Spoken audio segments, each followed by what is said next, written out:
గురించి నేను కొత్త చెప్పాల్సిన అవసరం లేదు. మన నల్గొండ బిడ్డడే పాపం కోమటి రాజగోపాల్కు నేను ఉన్నా ఆయన ఎంబటప్పుడు ఆయన నన్ను కాంగ్రెస్ తీసుకుపోయాడు. ఆయనకు ప్రామిస్ చేశారు మంత్రి పదవి ఇస్తాన్నారు, ఇవ్వలే, 2 ఏళ్ళు అయింది.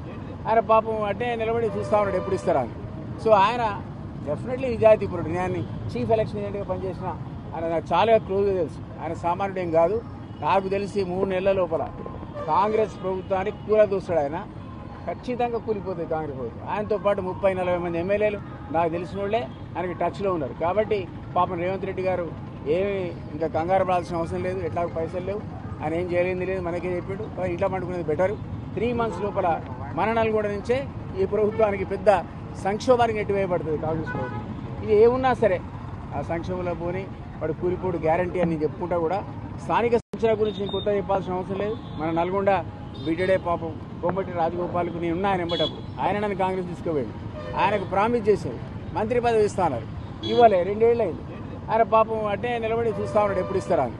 సో ఆయన డెఫినెట్లీ నిజాయితీపరుడు. నేను చీఫ్ ఎలక్షన్ ఏజెంట్గా పనిచేసిన ఆయన నాకు చాలా క్లోజ్గా తెలుసు. ఆయన సామాన్యుడు ఏం కాదు. నాకు తెలిసి 3 నెలల లోపల కాంగ్రెస్ ప్రభుత్వానికి కూలదూస్తాడు. ఆయన ఖచ్చితంగా కూలిపోతుంది కాంగ్రెస్ ప్రభుత్వం. ఆయనతో పాటు 30-40 మంది ఎమ్మెల్యేలు నాకు తెలిసిన వాళ్ళే ఆయనకి టచ్లో ఉన్నారు. కాబట్టి పాపం రేవంత్ రెడ్డి గారు ఏమి ఇంకా కంగారు పడాల్సిన అవసరం లేదు. ఎట్లా పైసలు లేవు, ఆయన ఏం చేయలేంది లేదు, మనకే చెప్పాడు. ఇంట్లో పండుకునేది బెటర్. 3 months లోపల మన నల్గొండ నుంచే ఈ ప్రభుత్వానికి పెద్ద సంక్షోభానికి నెట్టివేయబడుతుంది కాంగ్రెస్ ప్రభుత్వం. ఇది ఏమున్నా సరే ఆ సంక్షోభంలో పోని వాడు కూలిపోడు గ్యారంటీ అని చెప్పుకుంటా కూడా స్థానిక